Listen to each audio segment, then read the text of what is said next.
তো বন্ধুরা আজকে আপনাদেরকে আমি দেখাবো চকবাজারের মধ্যে বিখ্যাত যে পুরান ঢাকার খাবারের রেসিপিগুলো আছে সেগুলো নিয়ে ভিডিও বানাবো। তো আমি আজকে আইছিলাম এখানে ঘুরতে ঘুরতে, দেখতেছি অনেক ধরনের খাবার এনে সাজিয়ে রাখছে। তো হাঁটতে হাঁটতে মহব্বতের শরবত হইতে সকল ধরনের লোকাল সভ্যতা আমি দেখলাম। কিন্তু এখানে বিভিন্ন ধরনের খাবার যে আইটেম রাখছে, অনেক খাবার দেখলাম মানে এত হাইজিন মেনটেন করে না। তো যাই হোক, এরা যার যার খাবারের উপর ডিপেন্ড করবে কে কীরকম পছন্দ করি। তো আমি এরকম হাঁটতে হাঁটতে দেখলাম অনেক ধরনের খাবার আছে, সিঙ্গারা সমুসা হইতে অনেক ধরনের হলুদ শরবত, এগুলো নাম জানি না আমি।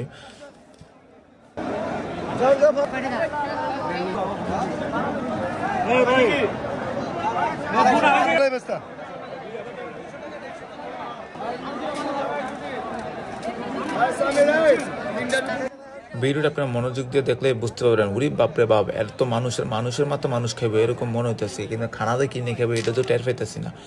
তো এটা বিভিন্ন ধরনের খাবার আইটেম এনে আছে, কিন্তু কোনটা রেখে কোনটা দেবেন। বড় পাবের পোলা হইতে যে পোলা মিক্স করতেছে হাত দিয়ে নাতুস নাতুস করে।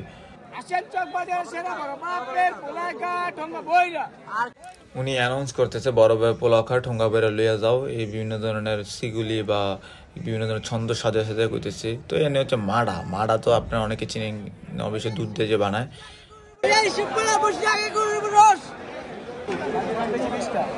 এ হচ্ছে কোয়েল পাখির যে দুরুস বানানো হয়েছে কোয়েল পাখি দিয়ে।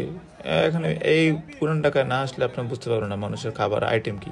এ দেখেন শাহী জিলাপি, এক একটা জিলাপি দেখেন মনে হইতেছে একটা চালের বস্তা।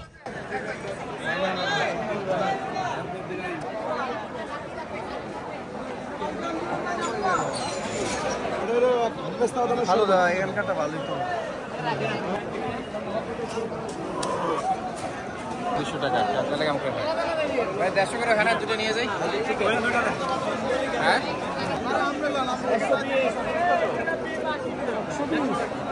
তো ভিডিওটি দেখতে দেখতে অনেকে শেষ পর্যন্ত চলে এসেছেন। তো সবচেয়ে এটাই বলবো যে যারা যারা ডেইলি ব্লগ পছন্দ করেন আমার পেজকে অবশ্যই ফলো দিবেন, আমার ইউটিউব চ্যানেলকে সাবস্ক্রাইব করবেন।